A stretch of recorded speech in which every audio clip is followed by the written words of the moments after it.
morning. I think I am live. Was not realizing that I would be.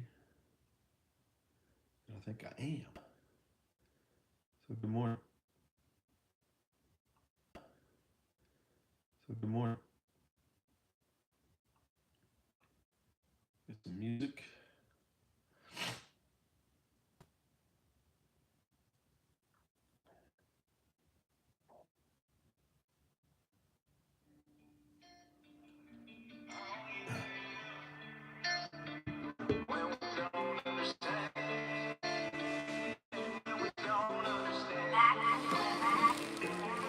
If you carry a heavy burden, lay it down and put it back in his hands. I'm here to tell you at your lowest, you can know that he's still working when you don't understand. When we don't understand. When we don't understand. When we don't understand. When we don't understand. Hey, I know that it's harder to recognize it when you're going through something that's got you down. I used to get angry, not today. Today I'm afraid to surrender the doubt. I'm here. Let that get inside of your head. It may be a mess, but there is a mess. You'll see it and understand. We've been battling something we cannot control. Carrying things that we need to let go. Open your heart and surrender it now. It may be the heaviest weight on your soul. I'm talking to someone that may need to hear it. Losing, I've driven the road. Don't let it consume you. Don't battle alone. That type of depression slippery slow. I'm right here. Never beat around the bush. I promise that I've been clear. Walk through the valley of the shadows of dream without a paddle, but I made it out. Oh, I've been there. If you're dealing with a lot, I get there. You ain't gotta do it on your own. That line is open when you pray. Just grab the phone. If you carry a heavy burden, lay it down and put it back in his hands. I'm here to tell you at your lowest, you can know that he's still working when you don't understand. When we don't understand.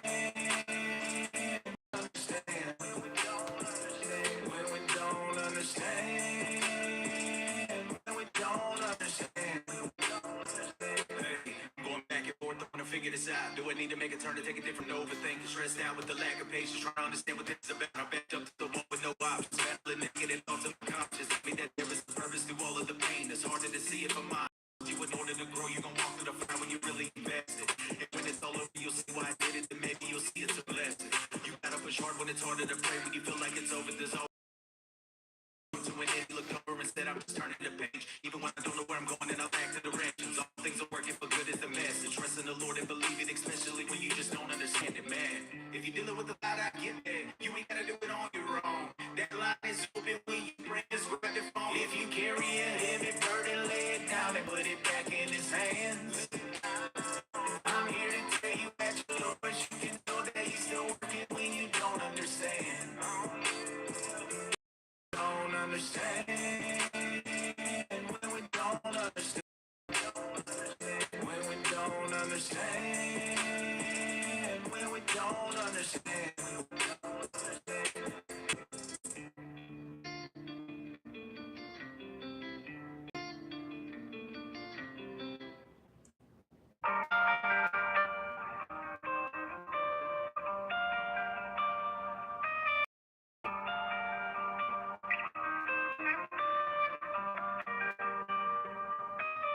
I've been down, I've been out, I've been high, I've been low. I've done some things in my pride, Lord, I need to let them go. I've heard some people been talking, but I don't pay them no mind. All I can do is move forward, cause I can never rewind. I've been loved, I've been hated, I've been broken, I've been raised. They said I was wasting my time, give up, you're never gonna make it. I've heard some people been talking, but I don't pay them no mind. All I can do is move forward, cause I can never rewind.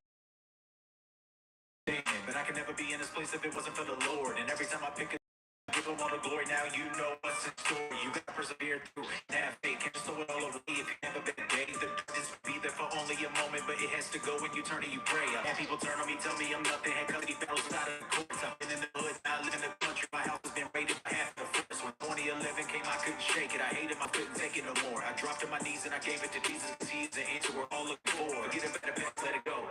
No hate, forgive everyone that you know. We've all been hurt by people, but we need in our soul. Forget about the past, let it go. No hate, forgive everyone that you know. We by people, but we need that healing in our soul. I've been down, I've been out, I've been high, I've been low. I've done some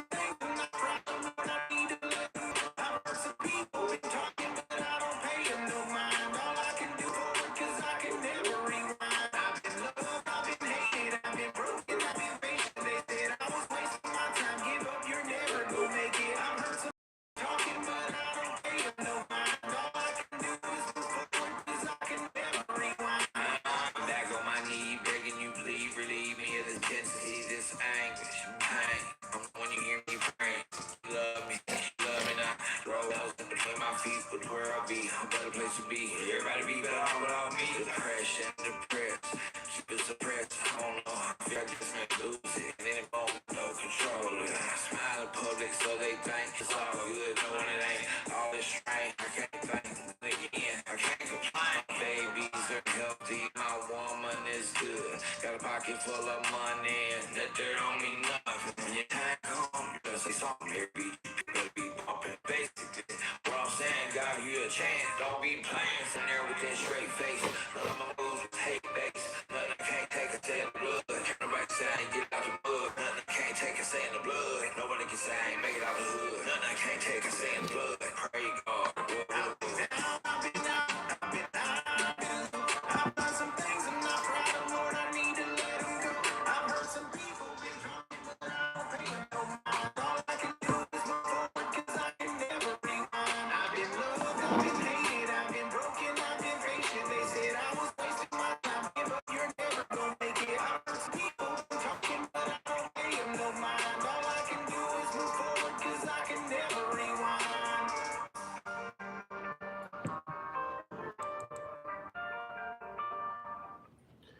Good morning, everybody. Yeah, it's on here on my iPad. So good morning, Jackie. Good morning, Tammy. On my iPad, so I have to keep going back to see. Good to see, or not see. I mean, I guess I see your name, huh? Have you guys this morning? If you're new with us, my name's Chris. Usually my wife is with us. She is out of town. And we do, it's called Bible Recap. That's on my hat. Every morning. And it's driving me crazy. We do it every morning, 7 o'clock, and on Saturdays at 9 a.m., and on Sunday evenings at 8. We just read through the Bible together. It's been amazing. Learning a lot. Things I have read and just read over, didn't pay a lot of attention to, so it's been really cool. So yeah, good stuff. And we are on day 185. So just over halfway through, reading through. And we are in 2 Kings, chapter 9 to 11 today. So, and we read through the English Standard Version, if you're reading with us. Just so you know that. We are glad that you're with us this morning. You can say hi if you want. You don't have to. Stay hidden. Good morning, Amanda. But if you'd like to say hi, jump on the chat. All right. I'm going to pray and we'll get going. Father, we are grateful and thankful for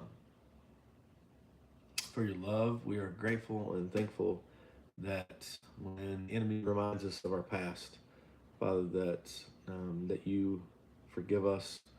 Father, you keep us moving forward. You help us to the future. Father, knowing that you have plans for us, you forgive us of our past.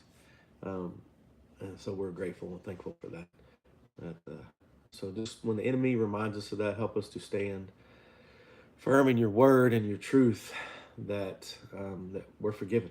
And we don't have to let that stuff bring shame. We don't have to let it keep us from doing things that you've called us to do.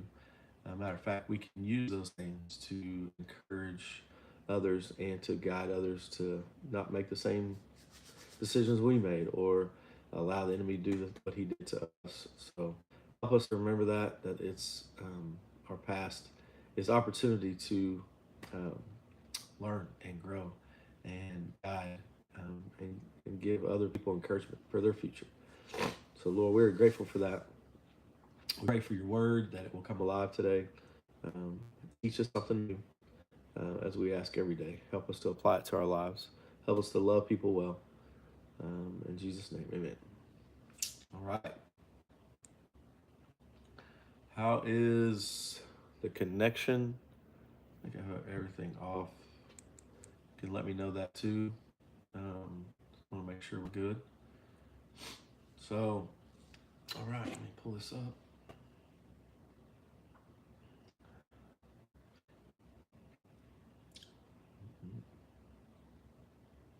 How many of you got to hear that the music? Tell me if you liked it. Some people don't like that kind of music, but good. Thank you, Amanda.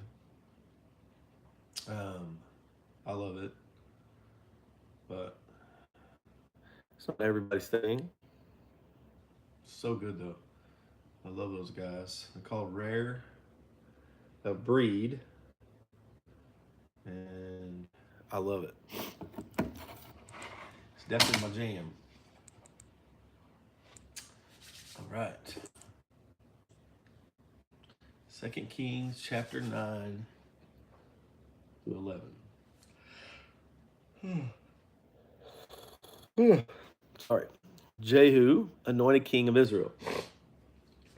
And Elijah the prophet called one of the sons of the prophets and said to him, tie up your garments and take this flask of oil in your hand and go to Ramoth Gilead. And when you arrive, look there for Jehu, the son of Jehoshaphat, son of Nimshi, and go in and have him rise from among his fellows, and lead him to an inner chamber. Then take the flask of oil and pour it on his head and say, thus says the Lord, I anoint you king over Israel. Then open the door and flee and do not linger. So the young man, the servant of the prophet, went to Ramoth Gilead and went. Behold, the commanders of the army were in council. And he said, I have a word for you, O commander. And Jehu said, to which of us all?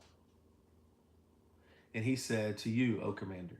So he rose and went into the house, and the young man poured the oil on his head, saying to him, thus says the Lord, the God of Israel, I anoint you king over the people of the people of the Lord, over Israel. And you shall strike down the house of Ahab, your master, so that I may avenge on Jezebel the blood of my servants the prophets, and the blood of all the servants of the Lord. For the whole house of Ahab shall perish, and I will cut off from Ahab every male, bond or free, in Israel. And I will make the house of Ahab like the house of Jeroboam, the son of Nebat, and like the house of Baasha, the son of Ahijah. And the dogs shall eat Jezebel in the territory of Jezreel, and none shall bury her.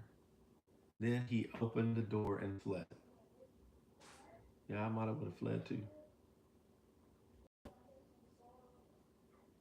When Jehu came out to the servants of his master, they said to him, it is well.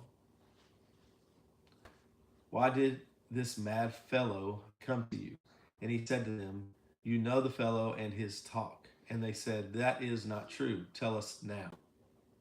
And he said, thus, and he spoke to me, saying, thus says the Lord, I anoint you king over Israel. Then in haste, every man of them took his garment and put it under him on the bare steps, and they blew the trumpets and proclaimed Jehu king. Jehu assassinates Joram and Ahijah. Morning, Shiloh. Thus Jehu, the son of Jehoshaphat, the son of Nimshi, conspired against Joram. Now Joram, with all Israel, had been on guard at Ramoth Gilead against Hazael, king of Syria. But Joram had returned to healed in Jezreel of the wounds that the Syrians had given him when he fought with Hazael, king of Syria. So Jehu said, if this is your decision, then let no one slip out of the city to go and tell the news in Jezreel. Then Jehu mounted his chariot and went to Jezreel, for Joram lay there, and Ahijah, king of Judah, had come down to visit Joram.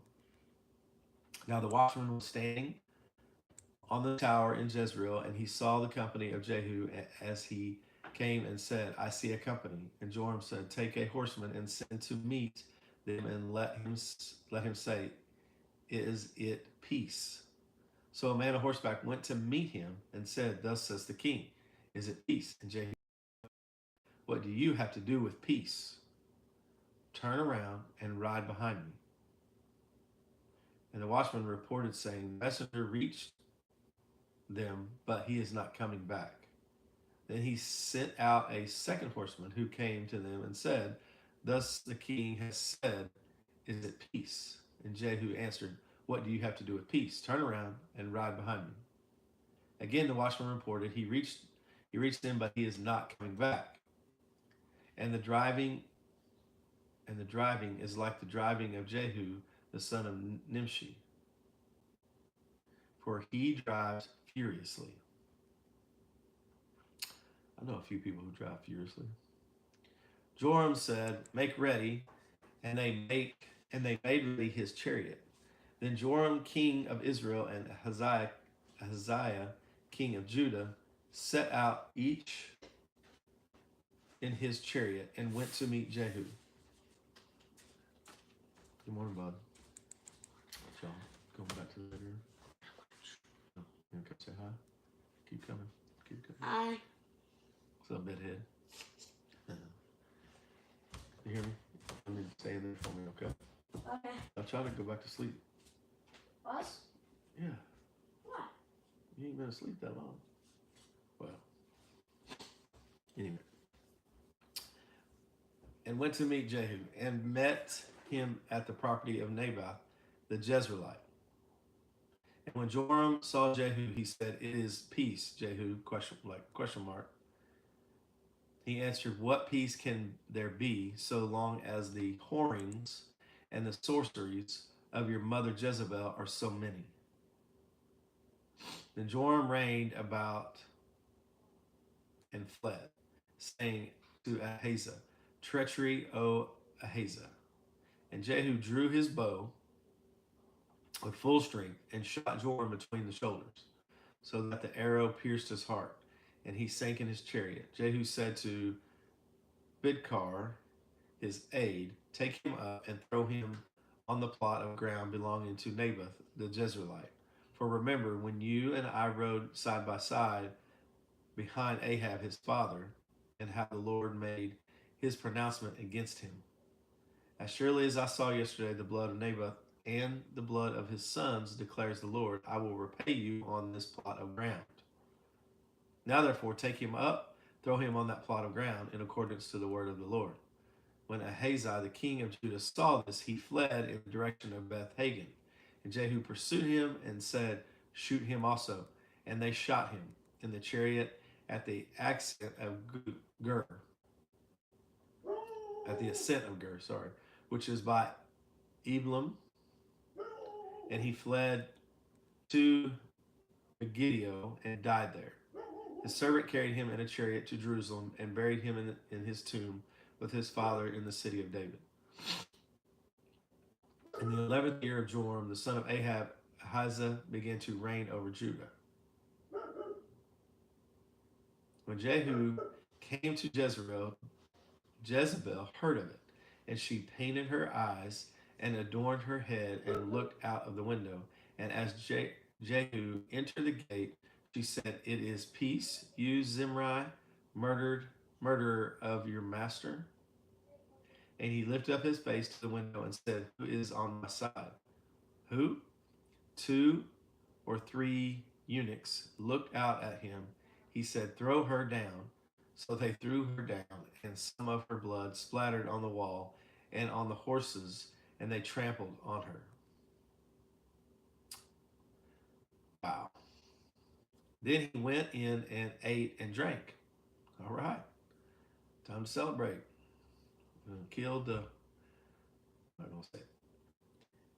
And he said, See now to this cursed woman and bury her, for she is a king's daughter." But when they went to bury her, they found no more of her than the skull and the feet and the palms of her hands. Probably a good thing Stacey's not reading this morning. This would have freaked her out. When they came back and told him, he said, "This is the word of the Lord, which spoke by his servant Elijah the Tishbite. In the territory of Jezreel, the dog shall eat the flesh of Jezebel, and the corpse of Jezebel shall be as dung on the face of the field in the territory of Jezreel, so that no one can say, 'This is Jezebel.'"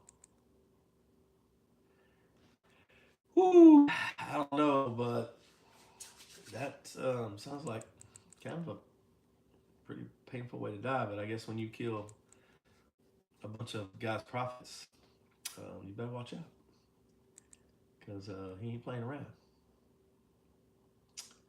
And Jehu is taking no prisoners.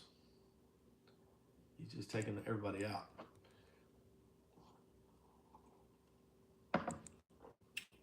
Sure, ain't no comments.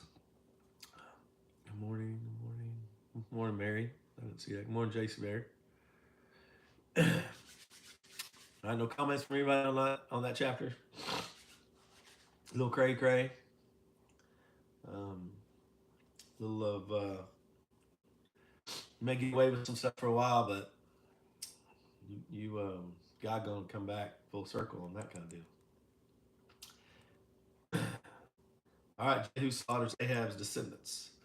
Now Ahab and 70 sons, this is chapter 10, in Samaria. So Jehu wrote letters and sent them to Samaria, to the rulers of the city, to the elders and to the guardians of the sons of Ahab, saying, Now then, as soon as this letter comes to you, seeing your master's sons are with you, and there are with you chariots and horses, fortified cities also, and weapons, select the best and fittest of your master's son, and set him on his father's throne, and fight for your master's house.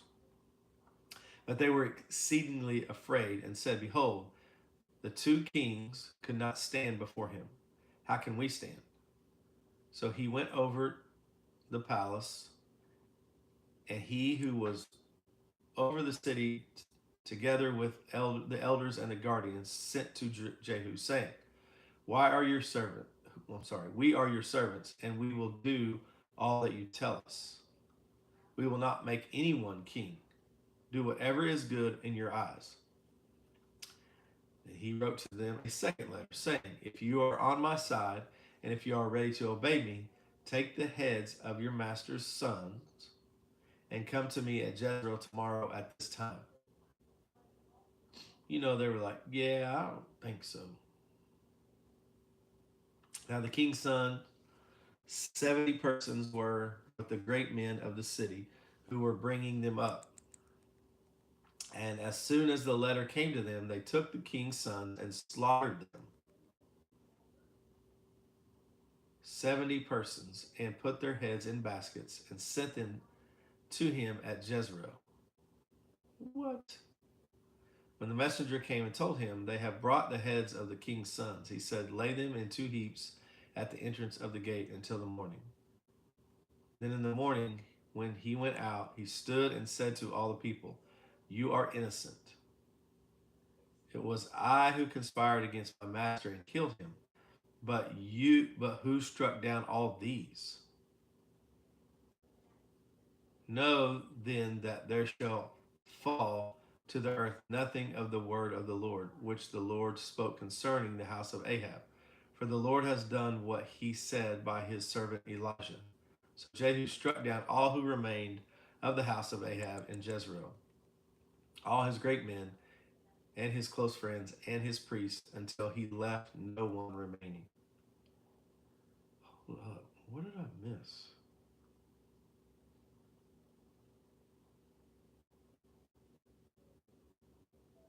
They were exceedingly afraid.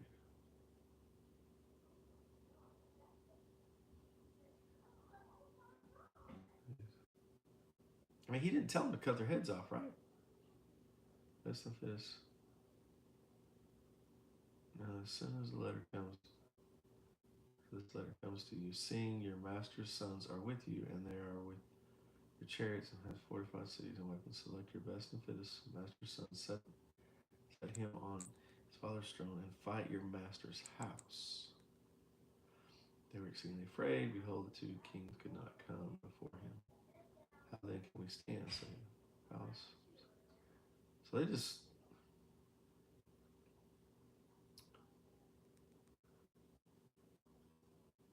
right? Did I miss something? Like, why did they cut those guys' heads off? It's because they were afraid and thinking maybe he wouldn't do anything after that. That's crazy.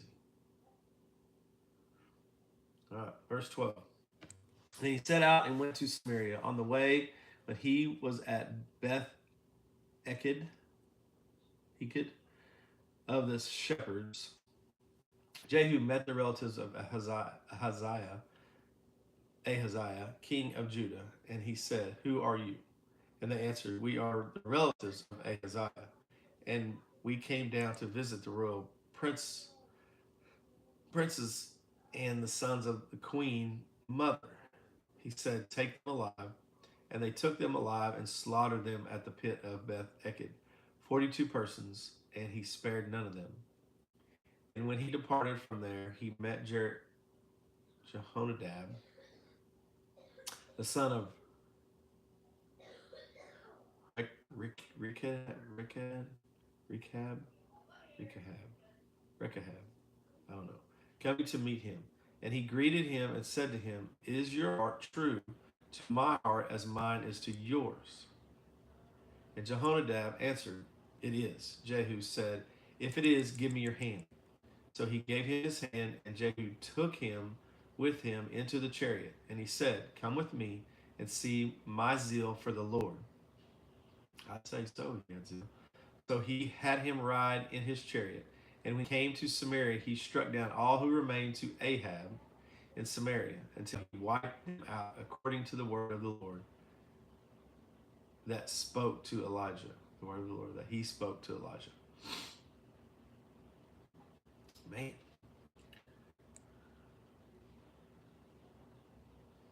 All right. Verse 18.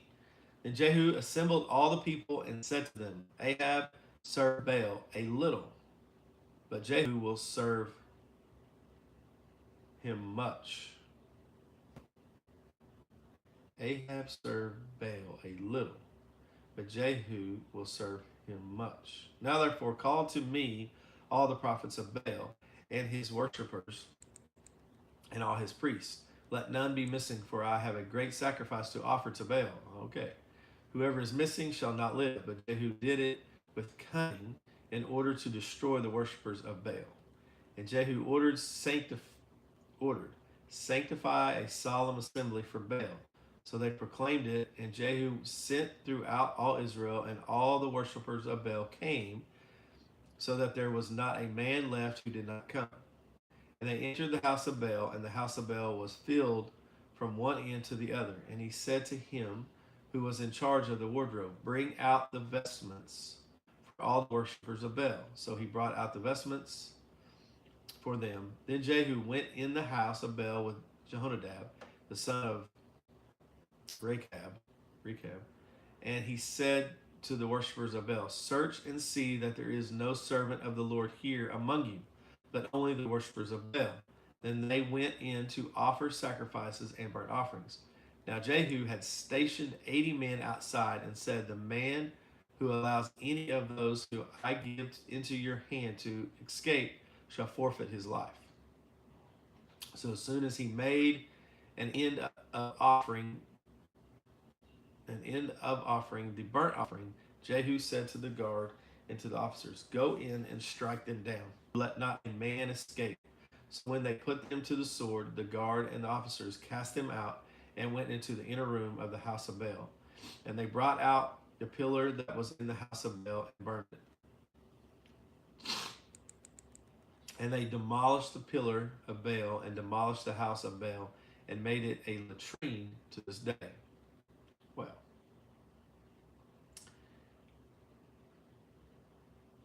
then Jehu wiped out Baal from Israel. But Jehu did not turn aside from the sins of Jeroboam the son of Nebat, which he made Israel to sin, that is, the golden calves that were in Bethel and in Dan. And the Lord said to Jehu, "Because you have done well in carrying out what is right in my eyes, and have done to the house of Ahab according to all that was in my heart, your sons of the fourth generation shall sit on the throne of Israel." But Jehu was not careful to walk in the law of the Lord, the God of Israel, with all his heart. He did not turn from the sins of Jeroboam, which he made Israel to sin. In those days, the Lord began to cut off parts of Israel. Hazael defeated them throughout the territory of Israel, from the Jordan eastward, all the land of Gilead, and the Gadiites, and the Reubenites, and the Manassinites, from Aurora, which is by the valley of Arnon, that is, Gilead and Bashan. Now the rest of the acts of Jehu, and all that he did, and all that he did, and all his might, are they not written in the book of Chronicles of the kings of Israel? So Jehu slept with his father, and they buried him in Samaria. And Jehoaz, his son, reigned in his place. The time that Jehu reigned over Israel in Samaria was 28 years. Man, like,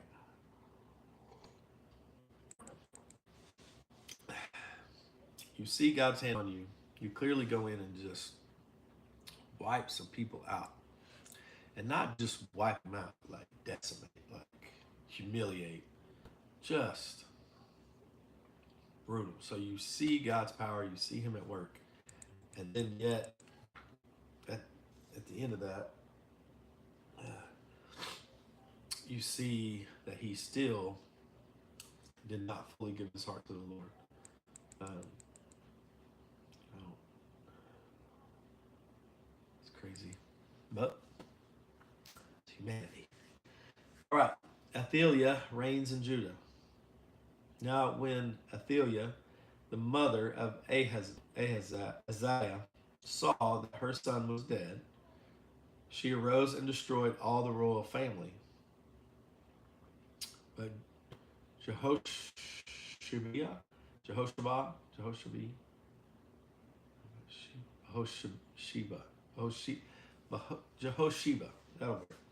The daughter of King Joram, sister of Ahaziah, took Joash, the son of Ahaziah, and stole him away from among the king's sons who were being put to death, and she and put him and his nurse in a bedroom. Thus they hid him from Athaliah, so that he was not put to death. And he remained with her 6 years, hidden in the house of the Lord, while Athaliah reigned over the land.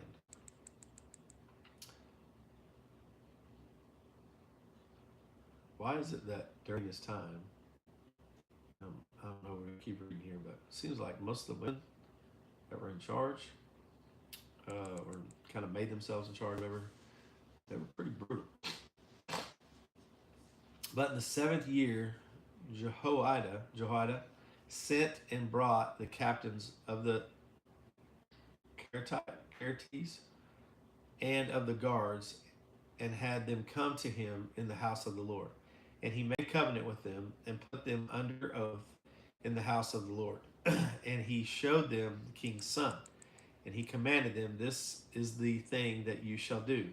1/3 of those who come off duty on the Sabbath and guard the king's house. Another third being at the gate, sir, and a third at the gate behind the guards, shall guard the palace.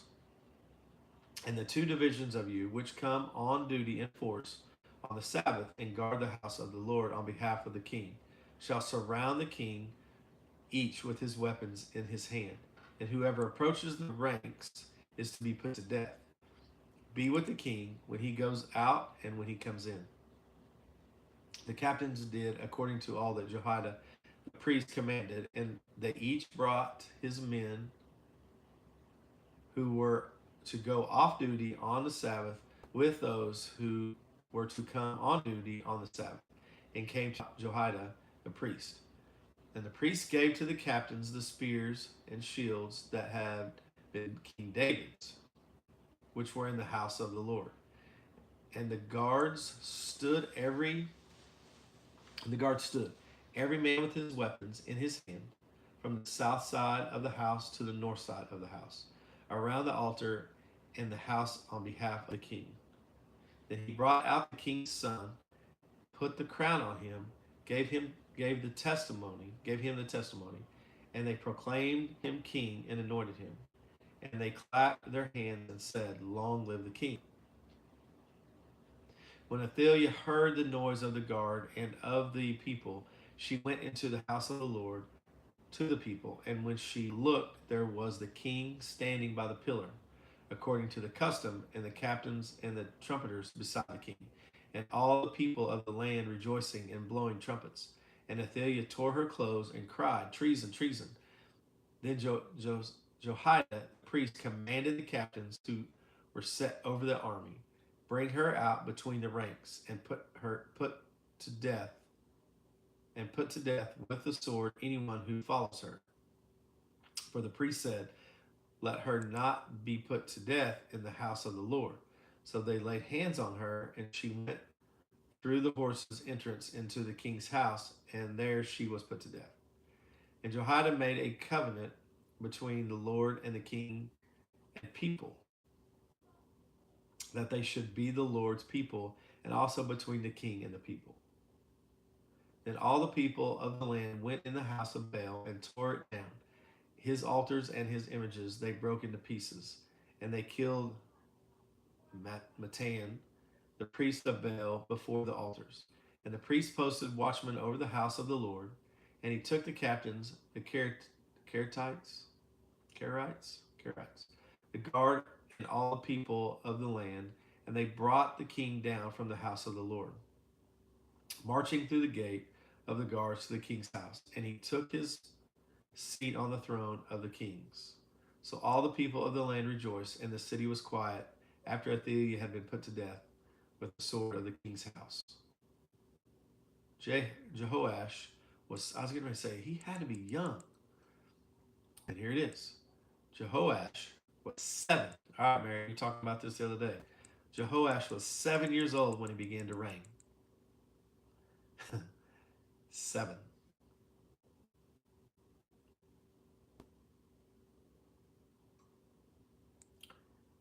Woo. 7 years old, and you're the king. What is about to happen? We all gonna be watching VeggieTales and eating Fruit Loops and playing Fortnite. I don't know. 7 years old, and you are the king, man. All right, good stuff. Two women taken out. One of them brutally taken out. She was evil, man. That lady was something else.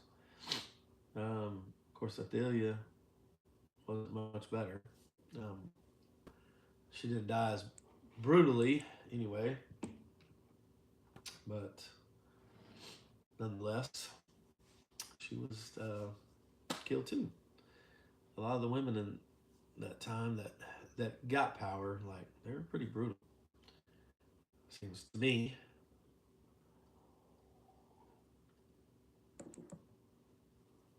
No comments. Are we still good? All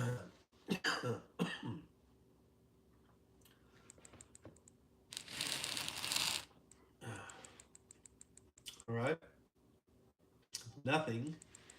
I will jump into the Bible recap. All right. Prophets are powerful people in ancient Israel. There's no voting because God runs their nation state and speaks through the prophets. The prophets even anoint kings, especially when a line of heirs is interrupted. Elisha sends a prophet to anoint Jehu as Israel's next king and to assign him the weighty task of fulfilling God's prophecy to wipe out all of Ahab's descendants, including King Joram, Israel's current ruler. Jehu sets out on his secret campaign and even convinces some of the king's watchmen to follow him. Either they have no idea what he's doing or they respect him enough to do what he says. King Joram of Israel and King Ahaziah of Judah both go to meet Jehu and his crew, and they meet him in the most appropriate of spots, the land of Naboth. Naboth's vineyard is the whole reason this trouble started.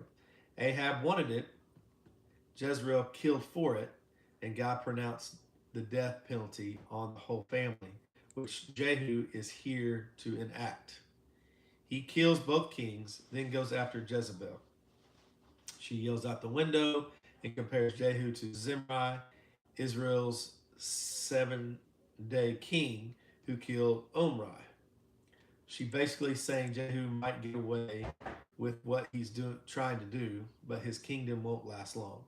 When Jehu calls out, "Who is with me?" a few eunuchs give him a nod, and he tells them to throw her out of the window. She dies in exactly the way Elijah prophesied she would. And Jehu goes after the remaining descendants of Ahab. He tells the people to appoint Ahab's best descendants as kings, but the elders of the land resist. He replies, "So are you with me? So are you with me then?" He also adds a tricky line in his letter that can be interrupted two different ways. "If you are on my side and if you are ready to obey me, take the head of your master's sons and come to me." Oh, I did say that. Are you reviewing it or you want? I'm reading, but what's up? I need y'all to stay in there. Or you can be here. You have to be super quiet. Or stay in there. Me and him were to play last night because his thing to it loaded like for 2 hours straight. Sorry. You can take that in the bedroom, or you can just give me about another 15 minutes and I'll be done. Sorry. "If you are on my side and if you're ready to obey me, take the heads of your master's sons and come to me." I guess I missed that when I read that. "In Jezreel tomorrow at this time." Can you unlock your car? Uh, My bad. the keys are right up there. This could mean bring your leaders with you when you come, or behead your leaders and bring me the proof when you come. He doesn't clarify what he means, but it is a good test of their loyalty. I would say Leaving your dog out here. they do the latter. Jehu absorbs any guilt for this act and reminds them that this has all been done according to the prophecy of Elijah, the word of God. Jehu continues this mission until it's complete. And it may seem extreme because it is, but this is all part of God's covenant with these people. Jehu aims to destroy all the worshippers of Baal. And in order to do this, he uses some cunning techniques. He pretends to worship Baal and calls everyone to join him so he can weed out and spare any true servants of Yahweh. He doesn't want to accidentally kill them while he's on this mission. After he kills the Baal worshippers, he destroys their pagan temple and turns it into an outhouse, which I thought was pretty funny, actually. Despite all this, he leaves the two golden calves up. This is where he makes his mistake. In Dan and Bethel. God promises to bless Jacob even though he's not as thorough with the idol demolishing as he was with killing descendants of Ahab and worshippers of Baal. His heart eventually goes astray. The hardest enemies to defeat are idols in your own hearts. The hardest enemies to defeat are the idols of your own hearts. Wow. I'm going to say that one more time. The hardest enemies to defeat are the idols in your own hearts. Man, that's good stuff. That's a whole sermon right there. During his 28-year reign, Israel begins to lose wars and land. All right. I want to pull Stacey right here. Hold on, I'm going to highlight this. It's good stuff. All right. Today's God shot. We didn't see God show up much in the text today, except in the spots the text says this is all happening to fulfill the word of the Lord. He's there in the cunning words and ways of Jehu. He's there in the appropriately located battle in Naboth's vineyard. He's there with the eunuchs in the tower alongside Jezebel. He's there working out his plan throughout all these acts. As terrible as they are, they're never less that they're they're they are sorry they are never less than righteous and just. When we zoom out on him and his plans, we also see the wickedness and waywardness of a rebellious people, and we're reminded of how he has abundantly, generously provided for them in the past, but they go their own way. Even when he's not in the foreground, he's always in the background, and he's where the joy is. I like that too. Even when he's not in the foreground, he's always in the background. Woo! That's good stuff too. It's good.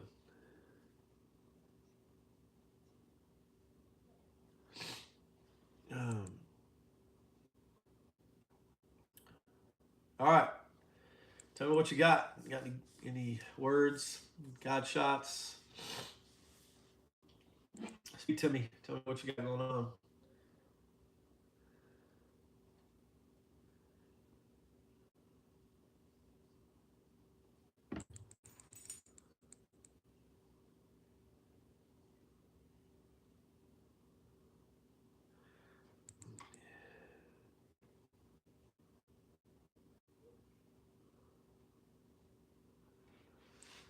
What you got? No words of wisdom. No. What in the world?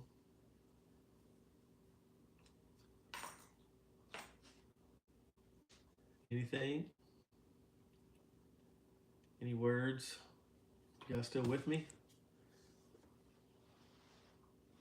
Did I lose you when Jezebel got eaten by the dogs or what? Where you at? Oh man, allergies rocking.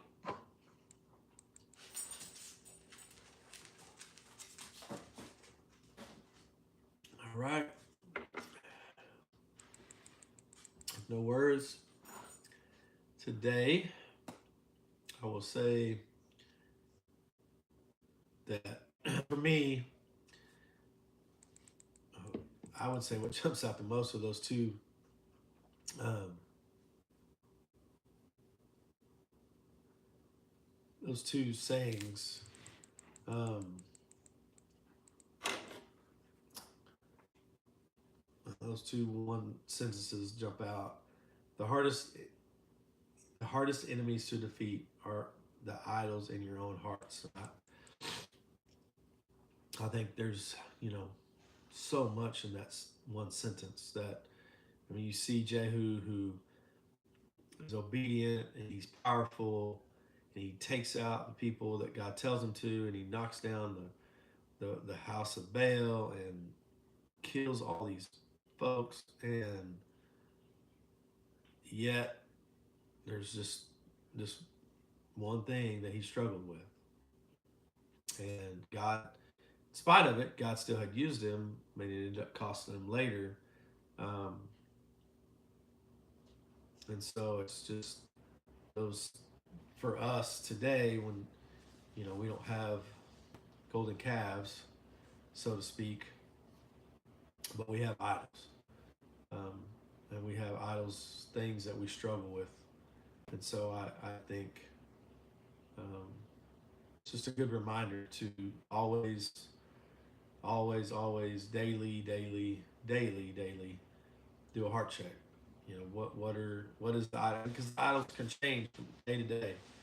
One day it could be power. One day it could be money. One day it could be worry, like no faith. One day, I mean, it can look all kinds of different ways, right?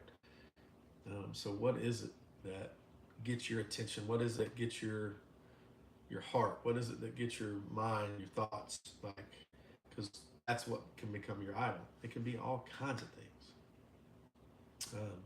And then the other one is even when he's not in the foreground, he's always in the background. Um, God's always around. God's always watching. He promises us that he'll never leave us. So he's always around. So Just really powerful, um, a great promise um, for all of us that knowing He's always in the background, He's always around. I think I saw a few comments here. All right.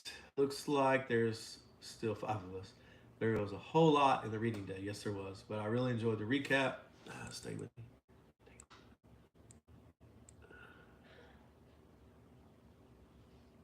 I really enjoyed the recap, helping to sum it all up for sure. Yes.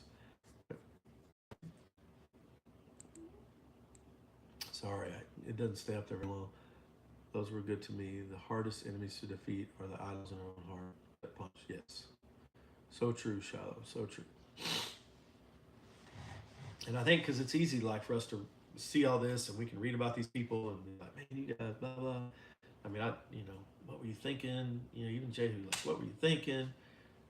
All this power, you see all that God's doing, and then yet you struggle. Like that's all of us. You know, what are those idols in our own hearts that we struggle with? Because it's real. Um, if we're honest, I mean, and it can come in a lot of different ways. I mean, we always like to point out the big ones, but those idols can come in a variety of ways. So I would encourage you just to have it today. Even what is it today? Where's your heart focused? Do you really trust the Lord? Do you know that He is God and says He's going to do what He's going to do?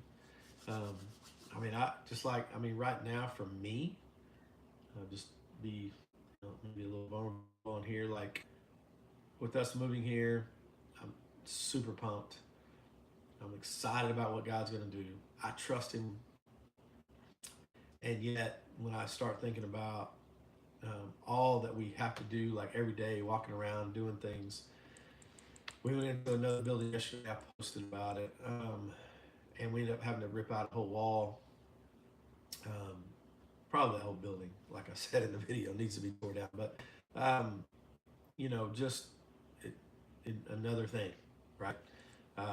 Another $5,000 here, another $3,000 here. Like it's a lot, and so I'm just like, all right, Lord, you didn't put me here or put us here um, to it not work. Like you had a reason, you have a purpose. There's no accident that we're here, and so having to keep that check, like, and not, you know, okay, um, where how, um, so just having to keep that, knowing that God is not just in the foreground, He's in the background, knowing He knows exactly what's going on. He's not surprised by anything. He's not surprised by all to do and all the money that's going to take to do this thing. Um, and so I have to remind myself that constantly. And I have faith and I trust the Lord. God has done things in my life, my 55 years, and my, you know, 40 years of walking with Him, things that just have blown me away. Um, and things that only could be done by Him, right? Just things that 100% you go, that's only God, because there's no way that could have happened. And so I know that God can do those things. We read about it every single day. And yet there's, that still small voice of the enemy that tries to get you to doubt, or he tries to get you to question those things. And it's just that reminder today of not letting anything become an idol, and the fact that when God is not in the foreground, when it's not easy, when it's not just made black and white like He did with Jehu, like, here's what I want you to go do, and then I want you to kill them, and then blah blah blah. Like, it was very much in the foreground, right? But then there's those times when He's in the background and He's doing things and preparing things that we could never even think about, or we have no clue about. And He's preparing all that. He's in the background. He's always at work. He's preparing somebody's heart to help to give that I have no clue about. He's putting it on somebody's heart to come out here and do some work. He's doing things that I have no idea. And so it's just a matter of, am I going to keep my heart in check and trust that he's in the foreground and he's in the background. And is he going to do what he says he's going to do? Because as far as I can tell, God always says and does what he said he's going to do. So, it may not look like the way we think it should look sometimes, but he's going to do his thing. And so it's just trusting it, knowing that his way is the best way. So, all right. So good. He's omnipresent. Yes, he is, Jackie. Yes, he is. All right, guys. Thank you so much for being on here with me. I guess if I don't do the daily three, I might get put into exile for that. So, what are your daily three? What are you excited about? I guess no play, and who can you show extraordinary love to today? Um, I'm excited. The kids, the cousins, they're all out of school, and so the kids will be around this morning. Um, Thank you, Shiloh. It's probably gonna be kind of more of a chill day. Stacey comes back home today, so excited for that. And as you guys all know, that her book came out yesterday, so super amazing. Proud of her for that. And no play is just not getting some stuff done inside. Been doing a lot of stuff outside, but I'm gonna try to get some stuff done inside the house today. And extraordinary love goes to the boys and my wife when she gets home, and the inside of this house.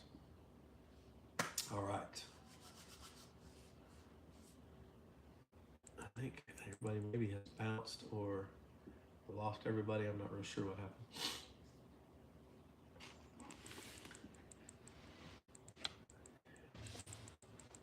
Anything else? Not.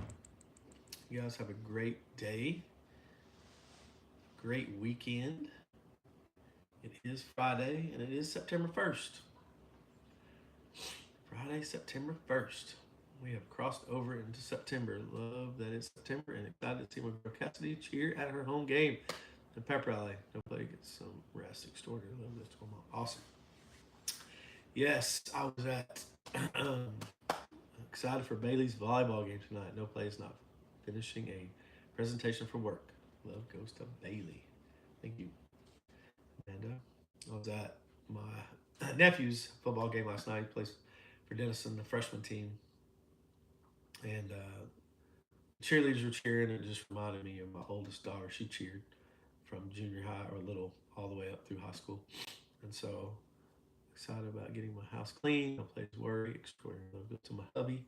My dad is 76th birthday. That's awesome. That is awesome. But they were cheering, and so I was like, man, I just reminded because they even had black and like yellow, which was my daughter's colors in high school where she was at. So I took a picture and I sent it to her. And of course, she was like, "You can't take pictures of random cheerleaders you don't know," because people are gonna think you're crazy. And when I was like, "I know, I'm trying to not let anybody see, but I was just trying to send this to you so you could see it." But it just reminded me of her.